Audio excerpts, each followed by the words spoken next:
Well, good morning. Um, it, I didn't know how amazingly weird this would feel to you back here today. Um, so I wrote something that completely just ignored the fact that the history that I have had personally with this community. But I think it would just be weird for me not to mention just the incredible impact that so many of you sitting here today have had on my life.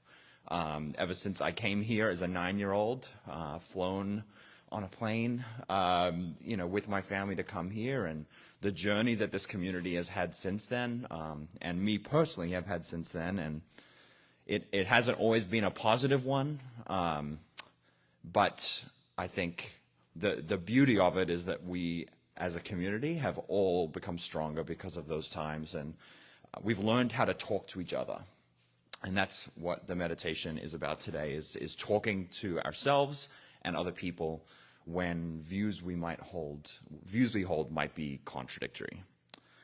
Holding beliefs that don't necessarily match with each other can be uncomfortable. They can cause you to doubt decisions that you make, and they certainly can't be explained in a comment on someone else's Facebook post. But they're a really important part of being human. And they're not hypocritical to hold contradictory views. It's because our values are contextual. An example is that, everyone could agree that life is sacred, right? That's a value that all of us hold.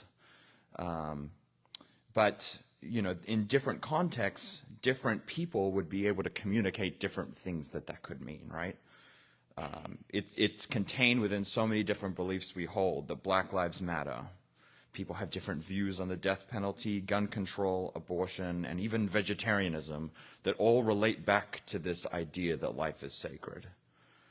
Our brains lead us to believe that this view is all-consuming and without context, and can lead us to have conflict with people who actually hold the same values that we do.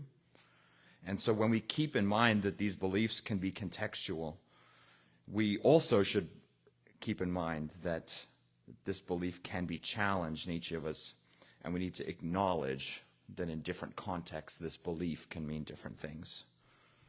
I think in my time in this community and in West Michigan in general, I found a lot of people who are really firm in their beliefs and believe that they're true without any context or any disclaimer, and it leads them into situations in which, for Christians, their beliefs might actually contradict the teachings of the Bible, or it leads them to hate people who have views that don't match theirs.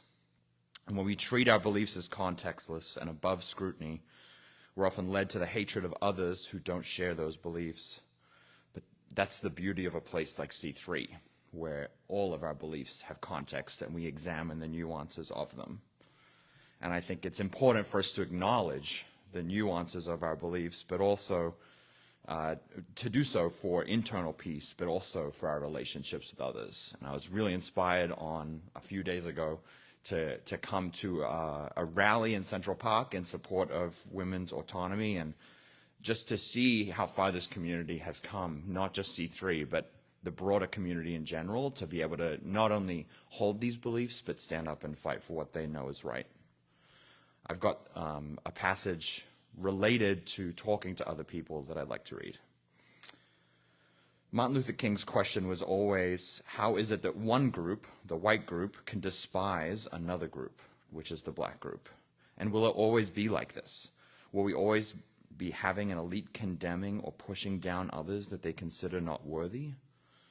And he says something that I find extremely beautiful and strong, that we're going to continue to despise people until we have recognized, loved, and accepted what is despicable in ourselves. There are some elements despicable in ourselves which we don't want to look at, but which are part of our natures. The way to set moral change in motion is not to go for the jugular with people we're talking to, or even for dialogue, straight to the things that divide you. Talk about sports, talk about the weather, talk about your children, make a human connection. Change comes about in part by way of conversation in the old-fashioned sense. Simple association, habits of coexistence, seeking familiarity around mundane human qualities of who we are.